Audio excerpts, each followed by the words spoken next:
దేవాలయాలకు వెళ్ళేటప్పుడు ఎవరైనా కొబ్బరికాయలు, పసుపు, కుంకుమ, అగరబత్తులు, పువ్వులు తీసుకెళ్లి దేవునికి మొక్కి వస్తారు. ఏదైనా కోరికలు ఉంటే ఆలయం చుట్టూ ప్రదక్షిణలు చేసి కొబ్బరికాయలు కొడతారు. అలాగే దేవుడికి ముడుపులు కట్టి వేడుకుంటారు. కోరికలు తీరిన తర్వాత మొక్కులు చెల్లించుకుంటారు. అయితే కొన్ని ఆలయాలలో మాత్రం కోరికలు కోరుకునేటప్పుడు కొన్ని వింత ఆచారాలను పాటిస్తారు. కోరికలు తీరిన తర్వాత కూడా అంతే వింతగా మొక్కులు తీర్చుకుంటారు. అలాంటి ఒక ఆలయం గురించి ఇప్పుడు మనం తెలుసుకుందాం. మరి ఆ ఆలయం ఎక్కడ ఉంది, ఎలాంటి ఆచారాలు ఆ ఆలయంలో పాటిస్తారో చూద్దాం. సాధారణంగా దేవునికి మనం ఏం చేస్తాం? పూలు, పండ్లు, ఇతర నైవేద్యాలు సమర్పిస్తాం. కానీ ఇక్కడ మాత్రం వింతగా గడియారాలు కానుకలుగా ఇస్తున్నారు. దేవుడి ముందు సిగరెట్ వెలిగించి కోరికలు కోరుకుంటున్నారు. ఇదెక్కడ ఆచారంరా బాబు, ఈ గుడి ఎక్కడ ఉంది అని అనుకుంటున్నారా? ఆ విషయానికే వస్తున్నాను. మధ్యప్రదేశ్లోని సాగస్ మహారాజ్ ఘడీవాలే బాబా ఆలయంలో ఇలా విచిత్రంగా పూజలు చేస్తున్నారు భక్తులు. ఉజ్జయిని జిల్లా కేంద్రానికి 45 కిలోమీటర్ల దూరంలో అన్లైల్ రోడ్డు పక్కన ఉంది ఆలయం. ఓ మర్రి చెట్టు కింద ఈ సాగస్ మహారాజు ఘడీవాలే బాబా ఆలయం ఉంది. కోరుకున్న కోరికలు తీరిన అనంతరం భక్తులు ఈ గుడికి వచ్చి గడియారాలను ఘడీవాలే బాబాకు సమర్పిస్తారు. దీంతో ఆ రావి చెట్టు మొత్తం గడియారాలతో నిండిపోయింది. ప్రస్తుతం ఈ చెట్టుకు దాదాపు 2000 గడియారాలు వేలాడదీసి ఉన్నాయి.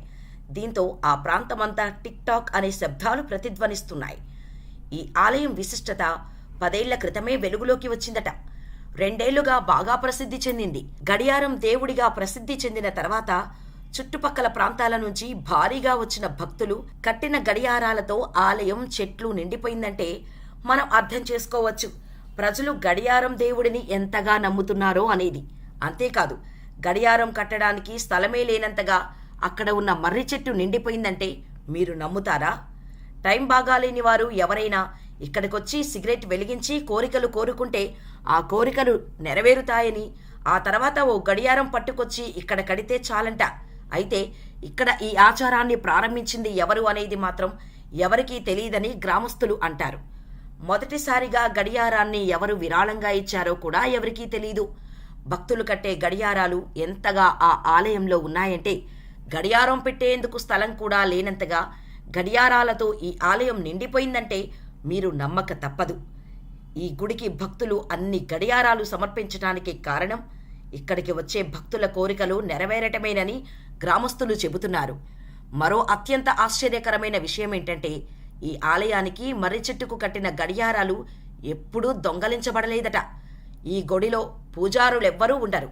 భక్తులే సొంతంగా పూజలు చేసి మొక్కులు చెల్లించుకుంటారు. ముందుగా కొబ్బరికాయలు కొట్టి అగరబత్తులు వెలిగిస్తారు.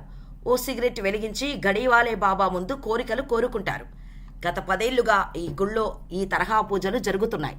ఈ గుడికి చుట్టుపక్కల ప్రాంతాల నుండే కాకుండా 100 కిలోమీటర్ల దూరం నుంచి కూడా భక్తులు వస్తున్నారంటే ఈ గుడిలో ఉన్న సాగస్ మహారాజ్ ఘడీవాలే బాబాను ప్రజలు ఎంతగా నమ్ముతున్నారో మనం గమనించవచ్చు.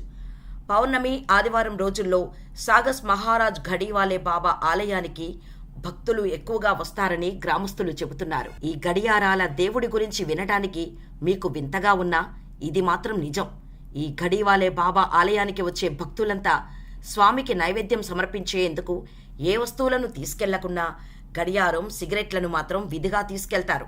ఈ ఘడీవాలే బాబాను వీలు కుదిరినప్పుడు మీరు కూడా చూసే ప్రయత్నం చేయండి. మరి ఒక మొక్కు మొక్కుకొని జరుగుతుందో లేదో పరిశీలించండి. ఖచ్చితంగా జరుగుతుందని అనుకుంటున్నాను. జరగకపోతే ఇంతమంది భక్తులు ఎందుకు ఆయన దర్శనం కోసం వస్తారు చెప్పండి? మరి మీకేమైనా కోరికలు ఉన్నాయా? అయితే ఓ గడియారం, ఓ సిగరెట్ ప్యాకెట్ పట్టుకొని మీరు వెళ్ళండి.